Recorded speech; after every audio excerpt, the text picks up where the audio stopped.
So in 5, 4, 3, 2, 1. Do, do, do, do. Hey, what's up, Mike, my brother? That's how we welcome. What up, Star Mike? That's how we welcome. Yo, what's happening, guys? What's happening?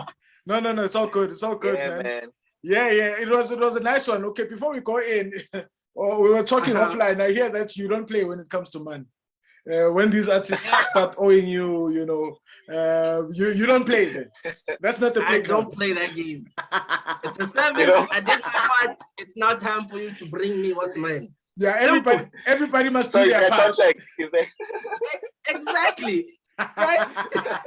Everybody must do their part. I play my part, you play your part, and everyone's part is played. Exactly. When the smiley face FNB, nice. Then you know with the Yonkid, everything is nice. So what's the deal? Everything is nice. Yeah. What's the deal? You must just tell them. Yeah, what's the deal? Huh? I mean, the deal with this whole payment thing. Yeah, what do you say initially when they call you up? Says my wife. My wife wants the money. No, it's cool. Obviously, you tell them your rates. And they're like, okay, no, that sounds reasonable. They usually ask, how do you want it? You want like e-wallet or transfer or whatever. You tell them. E-wallet. Yeah, it's tricky. I mean.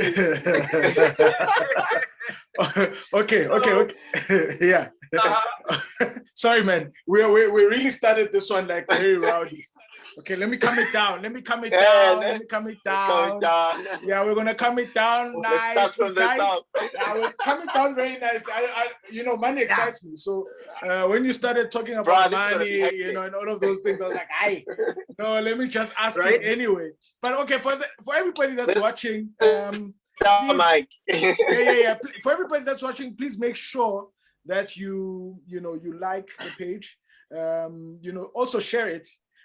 Just so that we make sure that more people get to know that we have Star Mike here today. Yeah, but Star Mike, follow him. Yeah, we'll share his links and his handles. Yeah, but also I think where I want us to start is right at the beginning. For the ones who don't know who Star Mike is, who is Star Mike? Star Mike is what's he all about? Yeah, he's a.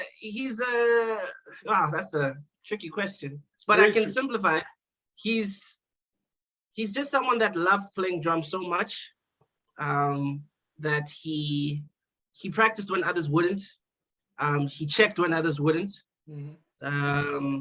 He bought when people told him don't buy that.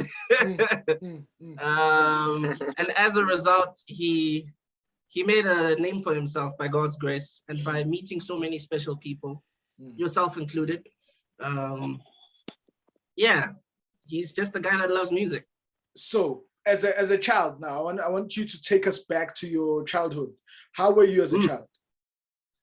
I was weird. I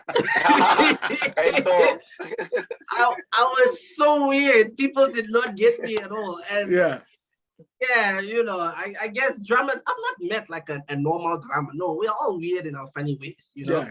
Just how our friends. Yeah. I mean, even from the way we talk, from the way we understand certain concepts, it's strange. But as a kid, I was always in the house. I was always indoors. My family had a very weird thing about letting me go. So I'd always find myself in front of, and then we got DSTV. So I would always find myself on that channel and be like, yeah, this is my daily brother, But then things got real deep when MTV Base came out and they were playing all the stuff I really, really wanted to listen to. So I would have my pillow on my laps and I would just be going ham through every song. And I mean, like, this would be for 4 or 5 hours, no lie. So that was what age is this? This was between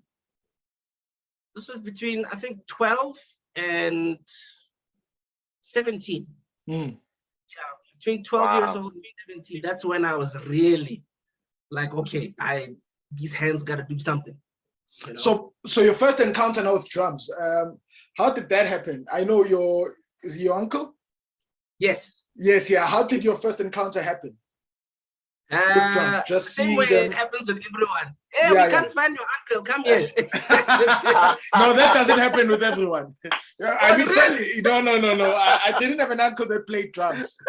You know, so for me, it's not the same story. Not the same story. No, it's not the same. Yes. Well, with me, that's literally what happened. My uncle was he doesn't play drums anymore. For all of you who wondered. Yeah. He was a drummer, and at some point I think he was playing with Joyous at the time. It was between him and Kwazi. They would switch that particular gig. And I would always sit behind him on the drum kit, and I would just watch, you know, but I wasn't watching what he was playing. I was watching how cool he looked when he played. You know, certain expressions and certain, you know, muscle flexes here and there. I was fascinated with the fact that one human being could cause so much joy to everybody else. You know, instead of people dancing and praising Jesus Christ, they're busy watching this guy. I was like, no, I want to be this guy, you know? And that's basically how it started, yeah. Okay, but what was, so you watched him, and then, you know what, did you have lessons, or did you just, by just observing? Yeah, this is a painful story. So my uncle never formally taught me. Okay. He would, and when I tell people this, they think I'm being funny, but this is actually very true. So the very first thing he taught me, was the paradiddle, which is an advanced concept. I had no idea what to do with this thing. He just went, okay, my boy, you're going to pull out your chest. Make sure you don't slouch. Okay, but if you slouch, sometimes it's okay, whatever. And he played it as a groove. Says now that it's sitting down, I want you to make it feel like a dance. So you're going to add your kick. Okay. And then so just he disappeared for 6 months. He didn't say anything. I couldn't call him. 6 months, gone. When he came back, he's like, all right, show me the last thing I taught you. Like, what? Oh. It sounds ridiculous, right? But that's what he did. And he did this continuously for, I think, 4 or 5 years. 4 or 5 years. And so just drop one thing. Our relationship. So just drop one thing and come back like months later. Exactly. So after the paradiddle, I think it was I don't know what this is called, where you're playing like a 16th. See this movement? Yeah. Thank you. This like weird, a shuffle.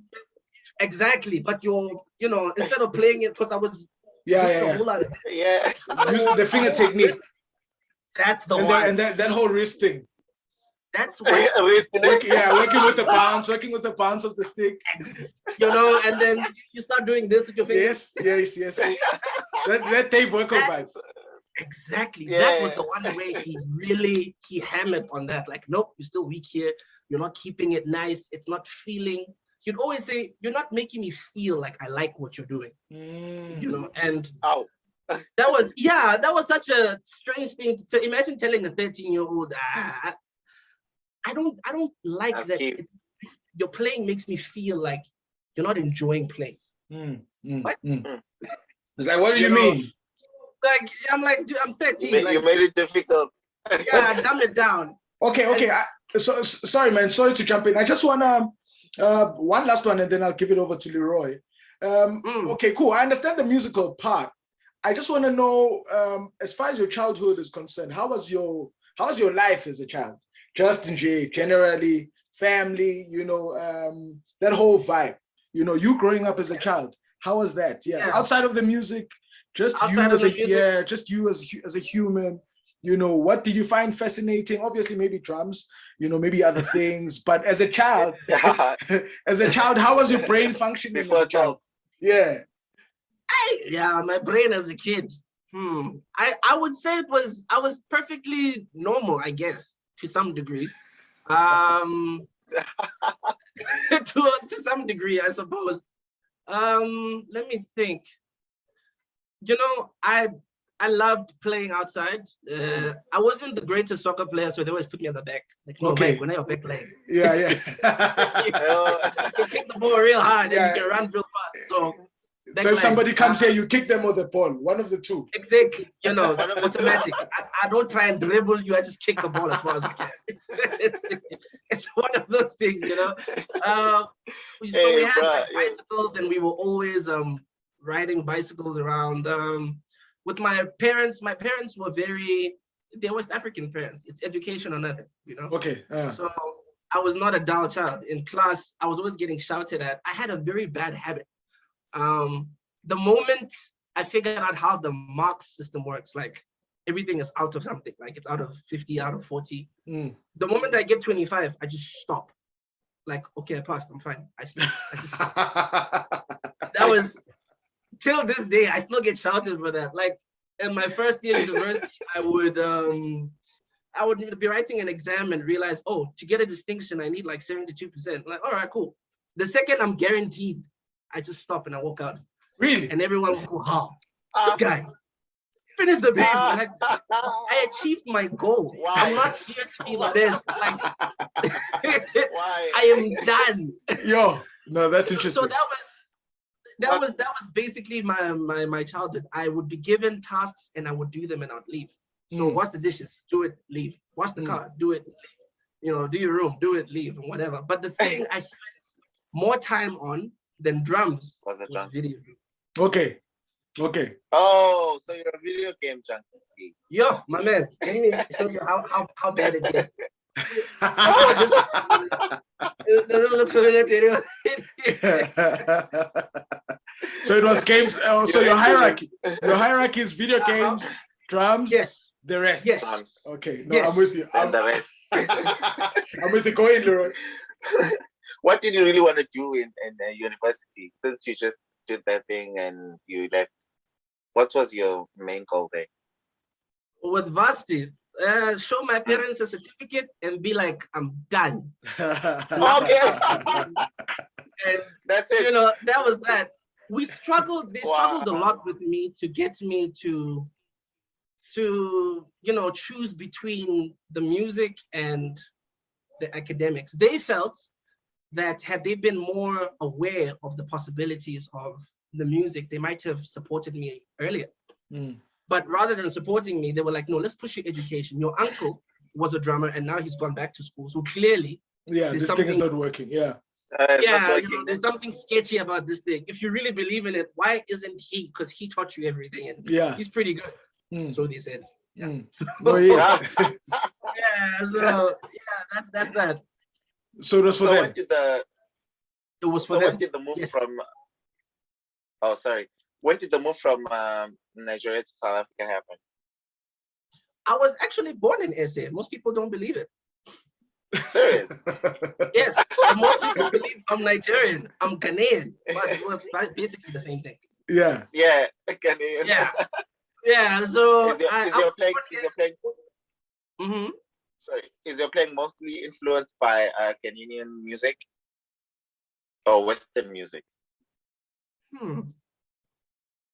I would say now, with the understanding that I have, it's more Ghanaian, West African. I've embraced the African side of drumming. But growing up, no, it was purely West American. I was watching. Chop, yes. chop. Yeah, you must chop. You must show them. And I met you when you were much younger. I can't remember. I think there was. I remember it like it was yesterday. When we met, we met at some festival. I think, where was this festival? Was it in Taung? Yeah, it was in Taung. Yeah, it's Taung, yeah? It's Northern Cape. Yeah, it was in Taung. Yeah. And I was an opening act for, I think her name was Beasting. Yeah, she's on radio now. Yeah. And, the first thing I noticed, I was like, those cymbals don't sound like the crappy cymbals I was playing on. That was like the first thing I noticed, The sound, yeah, sound. Yeah. I was like, who is this guy? He's tight, Yeah. I think I remember the song was No Limits or something like that. And he went, no limits. No limits. Who was I playing with? I think it was SB Milo. SB, yeah. Something like that. Yeah, something, he opened it up. Like that. No. No, Yeah, no. and there was a time I met you. The one I remember. There's a time I remember meeting you. I think you were playing when I heard you play, and I heard like there was that whole thing of you playing with a cowbell. I think you still play with a cowbell, and you put like there's some clever thing happening. Gent block. I think it's like a yellow or red gent block or something like that. And you play like this. I'm like listening to I'm like so many things coming from this guy. It's like I can hear this gent block. I'm hearing the pattern. It's like you're playing with a loop. It's like, yeah, this guy is. You get? I'm like, this guy is by himself, but there's like a sequence. There's so many things. sequence. We didn't have loops and all that. So you had to. You had to be. You must be the loop. You must be the loop. But I think that thing kind of builds something in you, man. Because I think your sense of time is quite crazy. It's very nice. Sense of awareness, and you're now also able to play so many things simultaneously, as you move. Yes. So would you say that, okay, what created that thing? Was it the fact that there was not so many things, maybe like percussion players and things like that? You were hearing all of these things and you wanted to have them every time when you played, or what really inspired, the whole thing as far as how your approach to music? So in the younger part of my days, there was a particular drummer my uncle was obsessed with. Well, I understand it now, but then I was like, really? Why this guy? His name Carter Buford. He plays for the Dave Matthews Band, right? Yeah. So he had this DVD. Well, he had many DVDs, but there was one he lent me. It's still here, in case he was wondering. Wait, set, Still have it, And this big dude would be playing on cowbells and claves and bells, but he didn't play to the extent like you think it's three different people. You can hear it's one person. Okay. But it was so musical, and I was like, okay, I get the hype behind this guy. So through watching him consistently and listening to, out of nowhere, okay. Oh yeah. Actually, if you're playing a chorus in church and those things are available, you will. Yeah. Okay. So man, one time. That's basically, so it was just through that one particular drummer's influence that we ended up playing that way, because my uncle was very heavy into independent stuff. So he's left. We'll be doing something left hand, right hand, and then all of a sudden they are together, then they are not. So that was that. How was your experience playing in church? My experience playing in church was abusive. I must say. Our services were no joke. And I'm sure we all know as church drummers, church can be quite overwhelming and very unforgiving. I remember there was a time I had to play for like 3 hours nonstop, and I got tired, like I was finished. And the board player, who was like the worship team leader, well, he still is the worship team leader, he comes to me, he's like, Mike, are you tired? I'm like, 3 hours later. I'm very tired. He's like, oh, sorry. We're almost done. Let's go.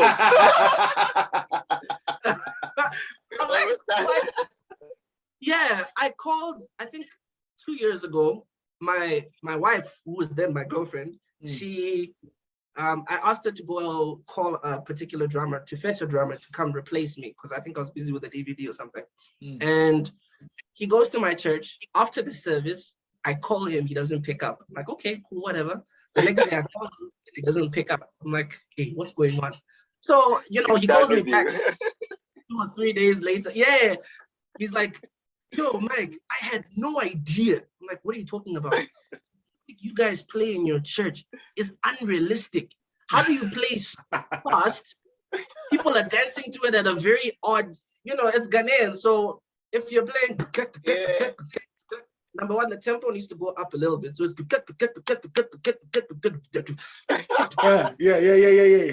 And it's one song after the other. And then on top of that, because they're so used to me, they give a whole lot of slots for like these little solos. drum solos.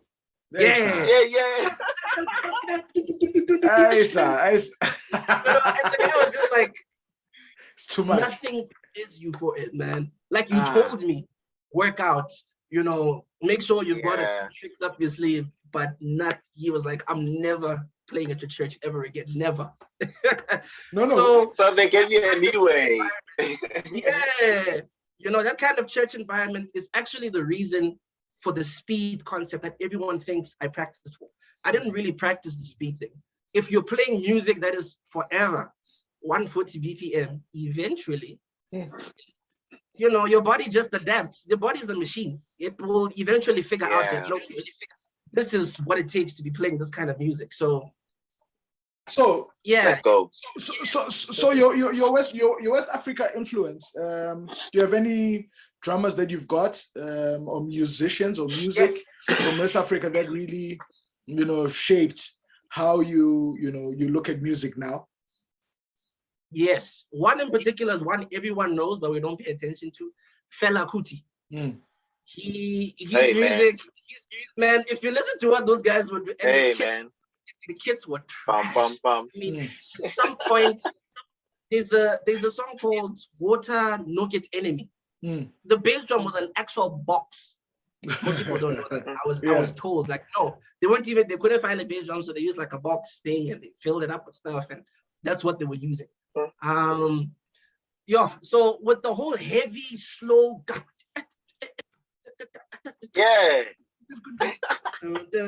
so Fela Kuti was definitely a man when it came to that stuff. They were, your Osibesa, there was one in particular that really, really stood out. His name is Kwejo Entry. Okay. More of a Ghanaian R&B pop kind of vibe. And so his stuff was very, it sounded like a westernized version of Ghanaian music. Okay. Right. So he would,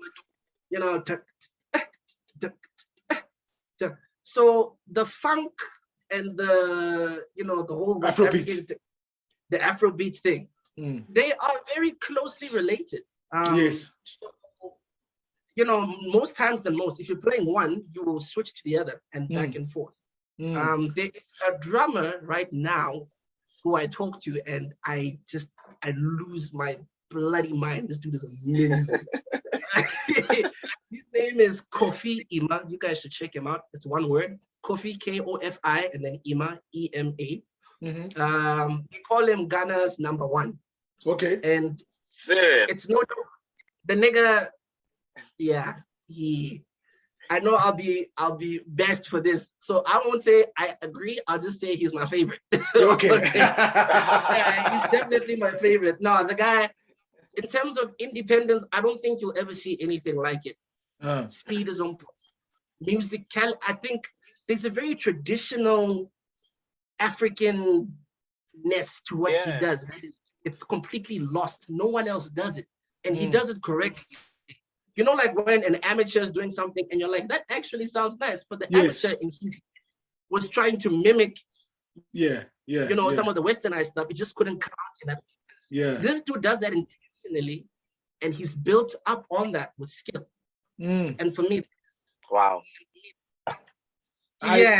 Definitely worth us checking him out. We might just get him to come here. Yeah, Lee, up to you, man. Yeah, by all means. By all means. I'll help y'all sort it out. Yeah, we'll try. Cool, man. Yeah. So growing up in South Africa, what would you say about the music industry? And since you are in the music industry itself, the music industry here, it's broad. It's very, very broad. But the industry is very small. It's a lot smaller than people think. Sure. Yeah. Sure. It's very, very small. I think that's the one thing that shocked me. It's the size. It's small, and there's a whole lot of cliques. And the one thing that is interesting about the music community here, I was gonna go there. You're gonna go there, right? Is when you're in a particular clique, that's usually where you'll stay for your whole musical career. You know, you might feature here and there, but that's all it is. It's just a feature. It's not like you are part of ABC. You still have, everyone can associate you to a particular band or a particular group of people, which is good, but it's also bad in terms of variety and getting yourself out there and growth. Yes, you would want to go into and play certain type of gigs, but because you're not in that space, and the industry itself it's not forgiving. If we give you a hip hop gig and you screw it up, no one will give you a second chance. Yeah, in the hip hop space, yeah. Yeah, you know, in the gospel space, you might have like 2 or 3 allowances if you screw up, because there's that much work. But now, if you are going to be the first drummer to try and knock Amapiano and you screw it up, no drummer is going to attempt it. That's just how unforgiving the music industry this side, according to me, is, which is vastly different from, you know, your Ghana, your Zimbabwe, your Nigeria. Very, very different. Very different. Yeah. I know, that's interesting. It's very interesting. It's a very interesting observation. Because you see, once you just said it's big.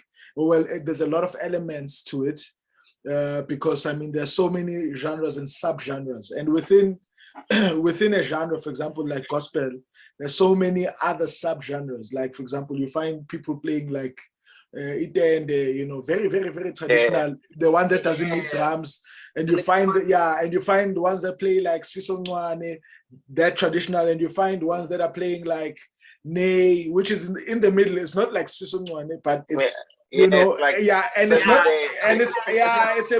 a hybrid. And then you find ones that are like contemporary, you know, that they might play very straight up yes, you see, it's contemporary. You can hear a little bit of the traditional what, but the thinking is going contemporary, you know, and so that's just one. Yes, and that's just one genre, you know. So obviously now, and it's a big thing you're talking about, the communities and the cliques thing, you know, that it really does limit a lot of things, especially growth, because what happens is people can't visualize a certain thing beyond the clique that they've got, you know, and sometimes just finding a different person to come in, you know, actually opens it up more. It's like, oh, I was not even sure that this thing was possible.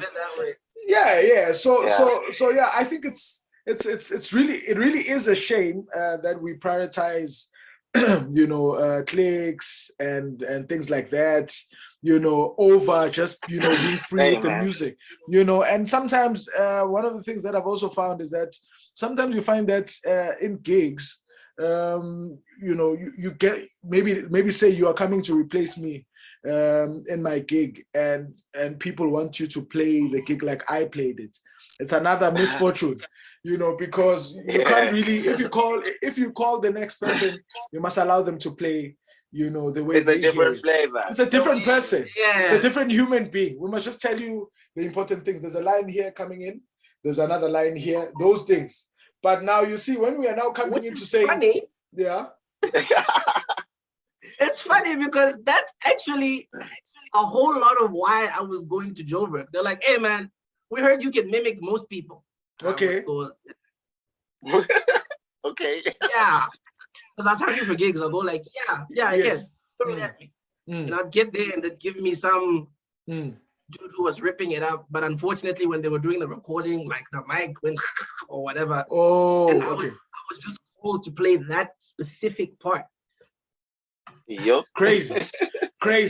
But also at the beginning, it could make sense. But I mean, over time, you know, it's not about that. I mean, you're just frustrating everybody. You're frustrating yourself as a person who's expecting to hear Sabu from Mike.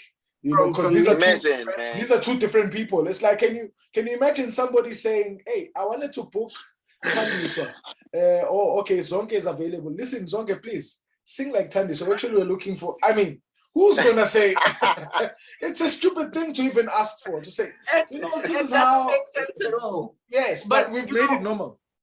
we've really normalized it. But I think the thing with the clicks and all that makes it somewhat make sense to me now is the whole music industry basically revolves around producers and the people that fund them. Sure. So when a producer is used to working with a particular group of people, they don't normally like to switch because they know they can get a particular sound out of this person. And the only time they move out of that clique is when they know, okay, this sound, I don't think this one can produce it. I think this dude can come in. So he'll come in, give me that sound and go. Or this person is not available. You know, yeah, so or this person is unavailable. It happens sometimes, yeah. Yeah, I remember playing with this dude one time and then, so then they just put you in and then they take you out. All right, Lee. You know, there's no malice, there's no... So who was your first recognized artist that you've played with that put you in the map in music? First recognized artist. That's easy. What's her name? Kenny Kumalo. Oh, nice. Oh, so was that like gigs and stuff? That was more recordings. I think that's also another thing most people don't know. I was doing more recordings when I started than actual gigs. Gigs, I would. I remember this particular gig. I wasn't playing. I just met Surprise, and Surprise back in the day was very eccentric. You know, call you out of nowhere and ask you, no, come stay with me. Move around gigs and This is my life. I get on stage and Sneaky Way's playing, and he goes, "Yo, hey man, I remember you." He goes, and I was just there on stage. Whenever they needed something, hey man, I need water. Hey, can you tell the engineer this? So I was running up and down. Okay, but that was not okay. My space was out in the studio space when they needed a drummer to come and play something, or they needed loops to be created or whatever. That was my space. That was my claim to fame.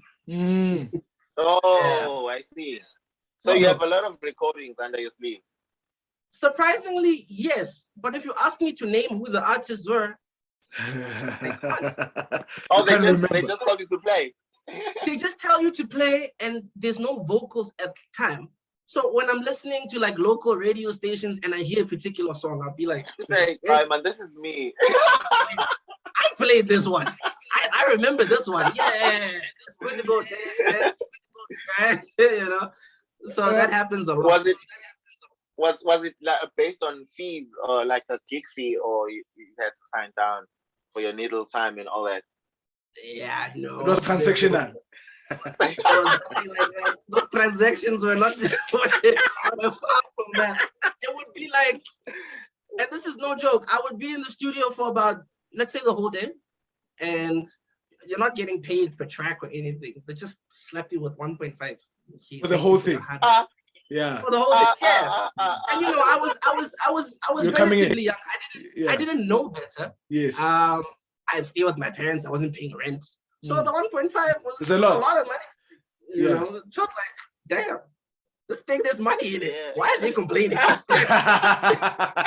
As a young boy, no, it makes a lot of sense. As a young boy, but now as a grown ass man, I want to find out what's your philosophy when it comes to gigs and payments and and stuff like that. Are you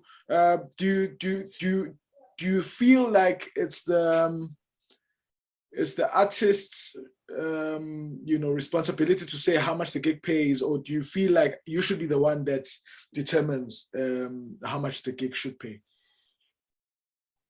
I think the most important thing is know how much you're worth.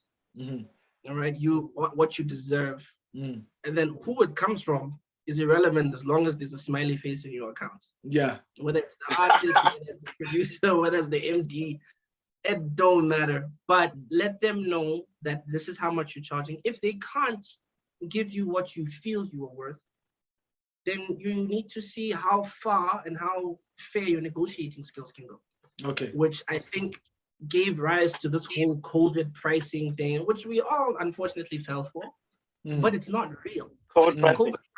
Just it's just another way of asking you to charge less, simply because times are hard. Oh, it's negotiation. Yeah, it's a negotiation tactic, and it's a really good one. I mean, if I need to do a track right now, I will be asking everyone, "Hey man, come with price, come with." Yeah. It's not fair, but because it was done to me, unfortunately, this cycle is going to continue for a bit until someone just decides, or a group of people decide, no more.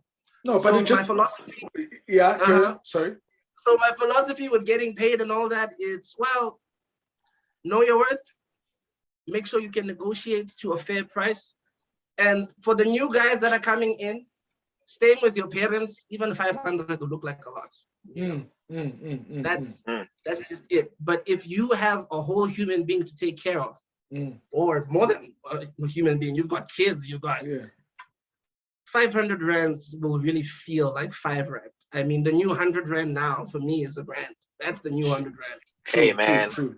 Hey, out man. of a grand, all I will see is 100 rand. Everything else, it's got functions, it's got work. Yes. You know, Before you even get it. Yeah, it's just unfortunate that now, man, it's tough. It's not easy. True. It's not easy.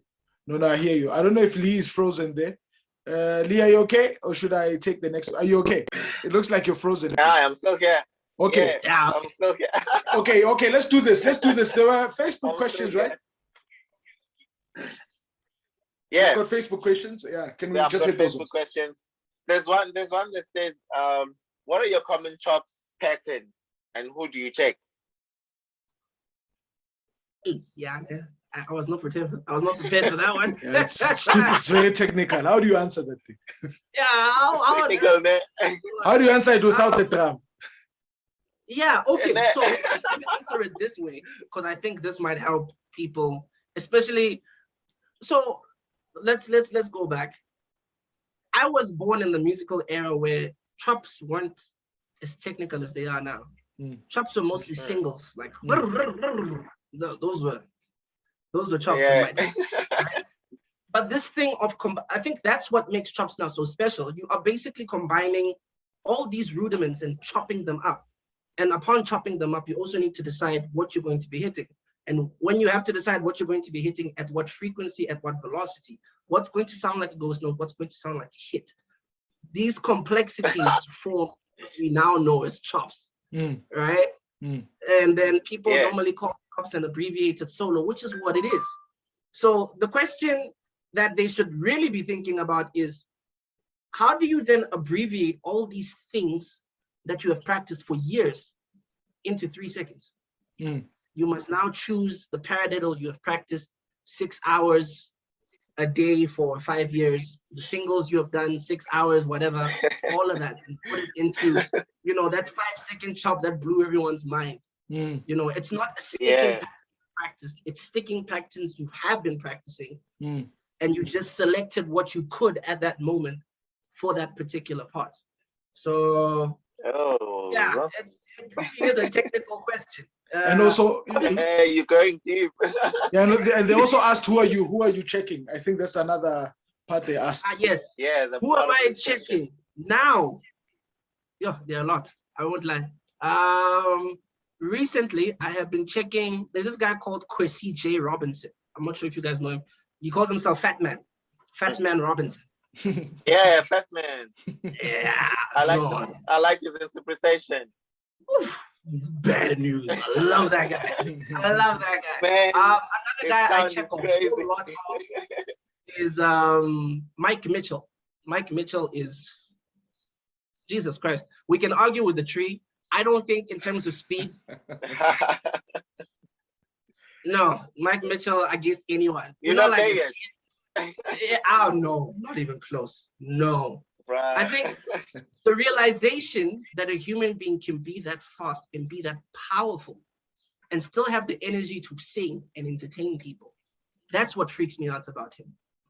Imagine playing at that speed and your breathing is perfectly normal. There's like, your body is fine. There's and then, you're breathing normally and you still keep up with the band. What the hell? And you're shot. stroke for stroke, they're still pushing. You know, they can hear that there's a human being there. So Imagine. that is something that I really feel like when people ask who you're checking, they should take into consideration. Like we're now not just listening to you, because truth is, everyone can play that groove. Everyone can lock, so to speak. But it don't sound It's the not same. an accomplishment now. Yeah. It's not an accomplishment now to be locking on a thing and making everyone feel good. Yeah, okay, cool. It is an accomplishment, however, with all the complexities that you know, to choose what would actually work for the song and use it effectively and efficiently and musically as well. So these two drummers for me. Oh wait, before these two drummers, I was checking out a whole lot of Sean Wright, a whole lot of Dennis Chambers, old stuff, the stuff that I grew up on. Yeah, no, Sean Wright is, yeah. And then, you know, he raps with it. He sings. That dude sings. I think the other drummer that till today I still listen to and it annoys a whole lot of people is Kwazi Shangi. I will forever praise this. Yeah, I will praise this man until I go down myself. Because that's their sound. I mean, how do you explain Sipogazi's music?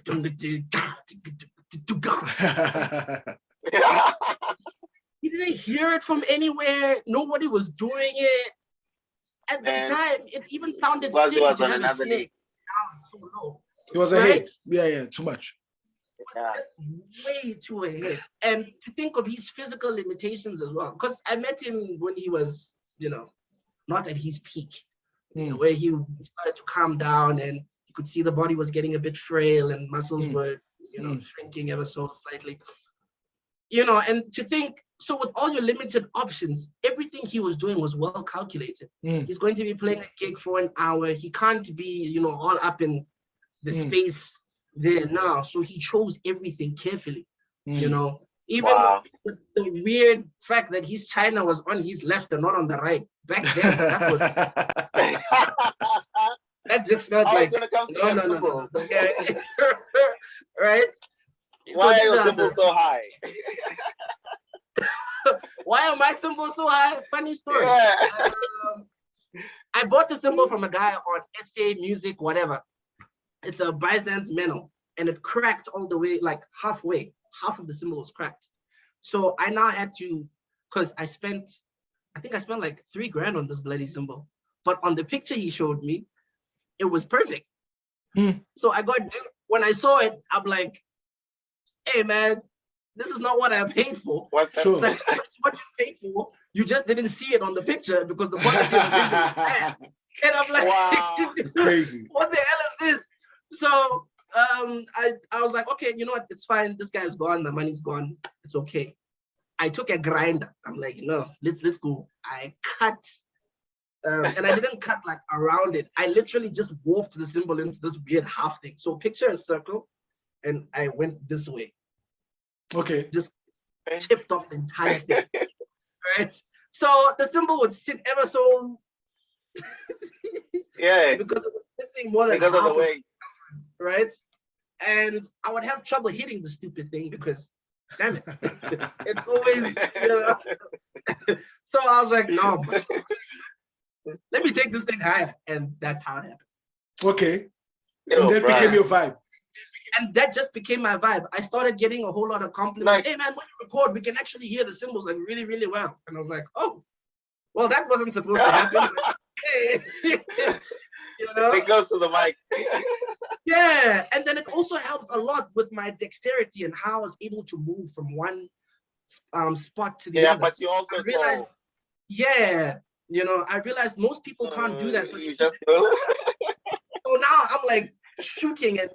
You know, even when I'm doing something simple, it looks like, what the hell did this guy do? Yeah, I'm sure. Because I had to travel so far to hit this. I had to travel so far to hit that. So it's stuck with me now. So what experience gave you what experience gave you your most valuable lesson?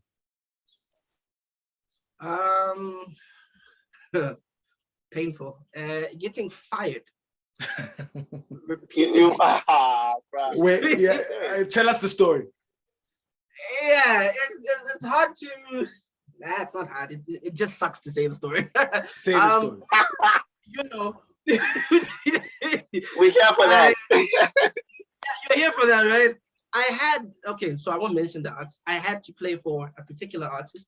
I was rehearsing with them for, I think, so the rehearsals were supposed to be a week, and I sat in for 2 days, and the MD comes, I know, like, the music is just not sitting with you, man. I think we'll call someone else. After 2 weeks. Like, after 2 days. The rehearsal is supposed to be 2 days. He's like, nah, it's not sitting. I'm not gonna risk the whole production simply because I like you as a person. Like, no. Go check on some of your stuff, go check on this, go check on that. Like, all right. It happened a second time. And this time it happened in studio. I was tracking, and you really have, there are days where everything is just off. You're off. It doesn't matter how loud they put the click doesn't make sense to you. Man. And it was painful because there were other guys sitting in and they were listening to the session, and they would just be like shaking their heads and doing something. And you can see them from the window. From the window. Shocks was in one of them. If you ever meet Shocks and ask him, there was a particular day I drove from Mafeking, I went to a studio session, and this song was busy. This song was hectic. I mean, Shocks will tell you, no, he knows the music. Like it was really hectic. Hit after hit, dynamic after dynamic. But with all these hits and all of that, I just wasn't, my choices were just off completely. It didn't matter what I tried at that moment, simply because of how busy the song was. I couldn't center myself to sit on a groove, because the song doesn't need you to sit on a groove. Interpret the hits. Oh, it needs to. Yeah. What the hell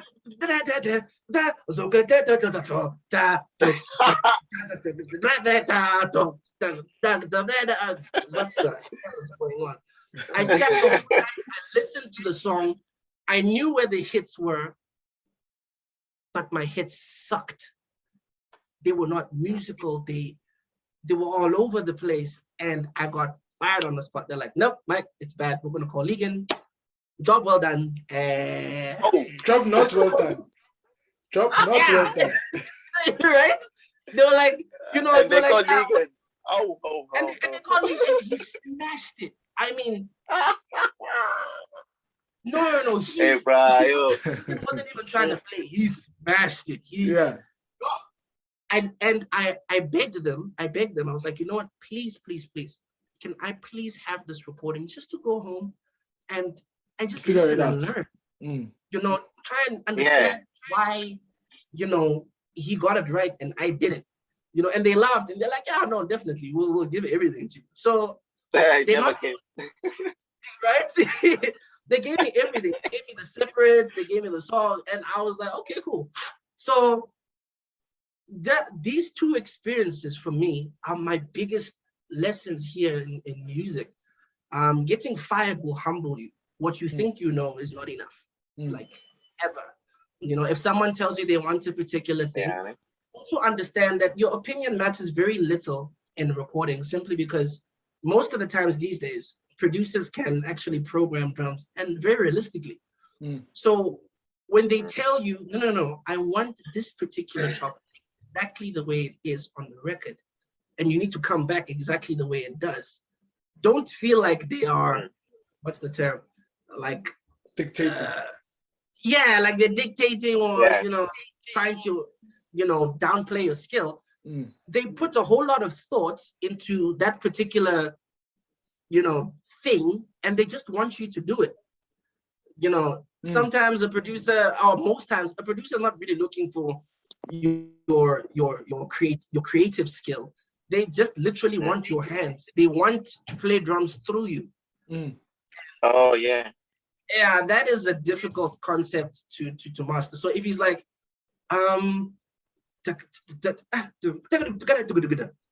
in your brain, you should already know that was a snare, that was the second tom, that was the floor tom. There were 2 kicks at the end.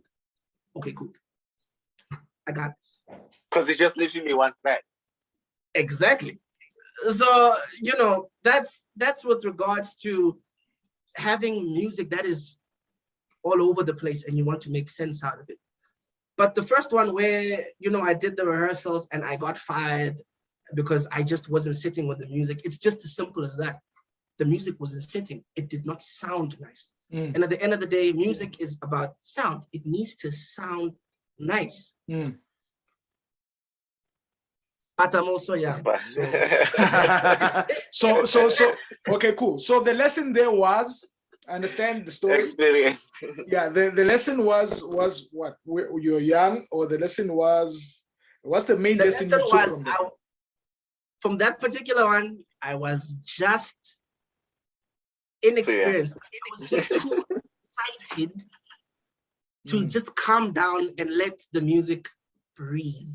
I was all over the place. I mean, I get a call from the guy from time to time and he goes, hey, you still remember that gig I fired you from? Yeah, I do. But it helped you. It really did. It also made me realize just how difficult music in SA is for this particular reason. The gigs that pay a lot in SA are live recordings, without a doubt. And they're easy money, relatively speaking. A live recording becomes difficult because now you need to project a matured sound on the audio and project entertainment on the live show. Yeah. An artist will be hyping you up. You know, you guys know, they'll go behind and go. And you know, you're there, you're trying to be humble about it, you know, a nice little build-ups. No.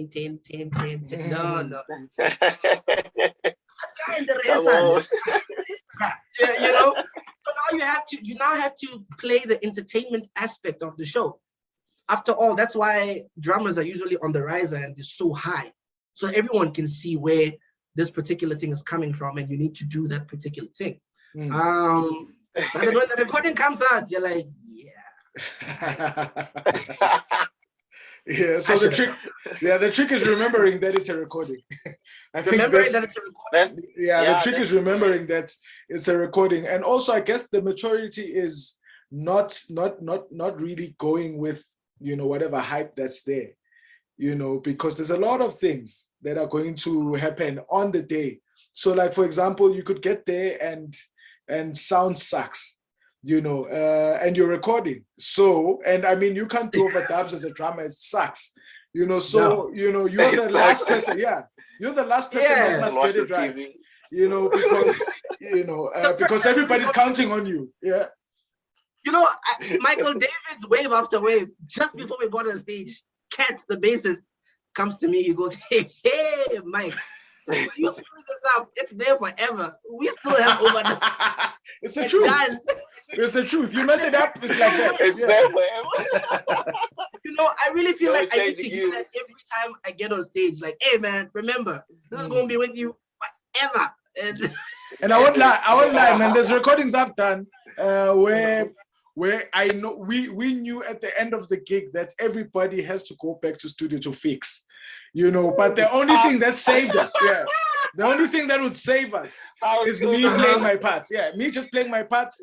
If the drum is okay, then they know it's like, okay, cool. Can work out. We'll replay everything. Yeah, we'll replay. They'll get it home, replay everything. You know, that's it. Right? But for the drama, when they're like, no, you need to redo a DVD, it really feels like, damn, then why did we hire you though? Yeah, no, it just becomes crazy. Lee, I don't know, how many more questions do you have there? One more. All right, cool. I've got two. I got one more from a viewer and one more from me. Okay. So I'll start with the viewer. Who would be your ultimate artist to play for? Okay, now we've seen you playing with Zaza.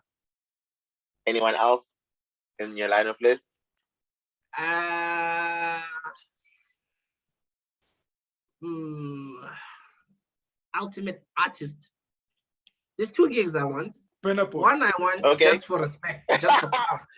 Just for all of y'all to know that, yeah. And then the other one is like, actually, this gig, I would really want to play this gig. The clout, Joyous. I definitely want a Joyous one. Okay. I've been given chances because of education. Yeah. You would really consider it? No, I really want to join. I won't lie. It's so exciting. You guys have watched the DVDs. I mean, you've also been to Joyous. Yes, we've been. And I mean, and you will do very well there. I mean, the 3 hours non-stop playing. I mean, those guys play for 6 hours. So it's just like 2 of your services. Nah, my man. Why? There's still one service. One service is 3 hours. They play 6 hours. So basically, you play with Joyous is like just 2 services of your church is one gig. Yeah. No. and the music it changes. One song is fast, the other is slow. It's not 3 hours. Yeah, it's not 3 hours of fast tempo. Yeah. You crack that gig. That gig is just the experience, Sure. The whole strict Lindelani over there wanting you to do ABC. I want that. Sure. Yeah, that's what's missing in my life. Yeah. And then the gig I actually really I want, but I know my friend has it. So shout out to him. I love you, man. Nasty C. I would love a Nasty C gig. That's nice. Dope. Yeah, especially if they, by some miracle, they get, either like Chupo or, like FD or these young bloods to surprise your, young bloods. Yeah, well, we can't even call it as a young blood, can we? Yeah. It's a gray area. The jury's still out on that, yeah. Yeah, so those 2 gigs are, Sure. So you're a fan of Tama and Bison? Big fan of Tama recently. Bison, no. I will say this to the world. Don't buy Bison. Trash. No, guys, I will tell you my personal experience with symbols and everything. I actually wish here for you all to see just how many I have. I have over 32 symbols. Bruh. Bible. Yeah, calculate that. I've invested that much money into symbols. So when I talk about symbols, I am not joking. I will take a brand new symbol and drill it, make holes in it just for it to sound the way I want. That's just how much I don't care anymore. Mano does not make symbols these days that were lost. I am a hard hitter. I am a gospel drummer. We hit hard. If I'm going to like spend, what's the last symbol I bought? I bought a 20-inch Byzance dual crash last year. It's cracked in 3 places. And that hurts because this symbol was like 7.3 or somewhere there. Ridiculous amount. Hey, bro, yo. Dude, why? I've been supporting Mano forever. Why are you cracking?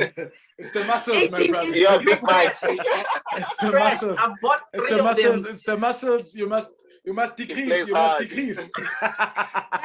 Here's the interesting thing. I mean, this symbol that I just recently, right? These symbols that I recently bought now, I've only been tracking with them. I think I did like 2 gigs with them. So, and honestly, when you're tracking, you can't go bashing things because it'll start to sound funny. Sure. Yeah. So, I mean, just from normal hitting and this thing cracks, I really felt like, man. No, these people are just, they're stealing from me. They're stealing from me. And it's not, I have, how many Byzants do I have? I think I have about 8 or 9, if I'm not mistaken. I have replaced the same symbol thrice. That's how much I love this particular. It's cracked. That one, I mean, I think I got it last. It's cracked. It's 10 inches. It was 18 and now it's 10. It's very tight. I kid you not. Next time if we ever get like a tangent, I will show you. I will take them out. I'll be like, this is the one I cut. This is the one I cut after. This is what it looks like This is what it looks like now. I cut symbols like it's nothing. I don't feel anything. So we can say that you don't have an ultimate at the end. Or a As favorite. for symbols, I recently discovered 2 that shocked me. No, I'd be lying. 3 shocked me. The first one, very affordable symbol. We take it for granted because it's not marketed very well. Anatolian. These are such beautiful symbols, and they are so strong. Like these symbols are hard. I still have the very first Anatolian Ultimate that I bought, I think like 5 years ago. It hasn't, the Diamond series. It cracked down, but Wow. it cracked for a reason. Yeah. It kept falling down. So Or it fell. You didn't hit it. yeah. Oh, I didn't hit it. This is context from how high I put the symbol, and then it falls to tiles. Okay. So you see. I deserve that one. Yeah. I will take that one. I'll take that one. So Anatolian, they're very affordable. They last long. They sound incredible. You can't even tell that this symbol was like $2,000 or 1.8 or whatever the price is. I also like Anatolian. Those, right? Exactly. I Especially saw you saying Anatolian. Yeah, I like it. Yeah. The new dries that they make. I think I bought like 3 of them. Those things are, they sound amazing. You know, but for those that are like me that like cutting symbols, don't cut an Anatolian. They die. Yeah, you lose the whole thing. Yeah, it just goes south completely. It just dies, yeah. It just dies. But through drilling it, I realized how hard this symbol is. It is hard. Like I really needed to put in effort. Go in there. Yeah, you know, unlike anyways, number 2. Number 2, and I have never been a fan of Zildjian, but they made a fan out of me. Their special dry crash series. The K series. The K series, yes. They got it right. They got it right for me. I have been bashing on the 19 special dry crash for about 4 or 5 months now. I've been really bashing it. I mean, I don't play with this. I shed with this symbol. I don't. You know. Sunrise. That's why. Exactly. It does not dent. It does not warp. It's exactly the way it was. And you know, the whole series is so user friendly, from the 16, 17, 18, 19 to the 20 inch. These symbols are just amazing. They do a good job, but they are not cheap. So I would still say Anatolian over them any day. My ultimate symbol, Alien Legacies. They win. Thank you. Thank you. I'm with you on that one. But I'm a believer. Legacies are king, man. From the wash to That's the. It. No, man, it's big unbelievable. Nice. Right? The only problem with the Sabian Legacies, number 1, they are so expensive. Right. I am a frivolous buyer. I buy without thinking. But when I bought one, I felt it. I was like, yeah, no, this is not cheap. It humbled. It proper humbled me. I was like, okay. Yeah. So, Lee, you have one more, or should I go in? No, You're cool. All right, I'm gonna ask my last question, and then we'll wrap it up. So, if you were to go back to your 12-year-old self, or you said 13, I can't remember. What advice would you give yourself? So, easy. Hey, man, there's going to be a virus in 2020, so save up. Yeah, nigga, finish school. It's not that bad. Yeah, it's really not that bad. You know, and yeah, you know, you're weird, but it's fine. A girl will marry you eventually. Yeah, in your weird state. In your weird state, she'll like all of it. You know, she'll be weird with you. Yeah. So hey, man. Yeah, no, guys, we take it for granted, but yeah, no. Once you find someone that likes you as a drummer and you're weird, and your car always has a snare and there's a drum key somewhere. Yeah. Aux cables running everywhere. right? Tolerating you in a music shop. Hey guys, we're not. Have you ever seen a musician in a music shop that actually knows what he wants and has the money for it? No, but it's exactly like it's exactly like women going shopping. So yes, it's the same it's thing. like them with shoes or perfumes. Exactly. Or, so it's one of those things. We balance each other out, yeah? Yeah. That's how it is.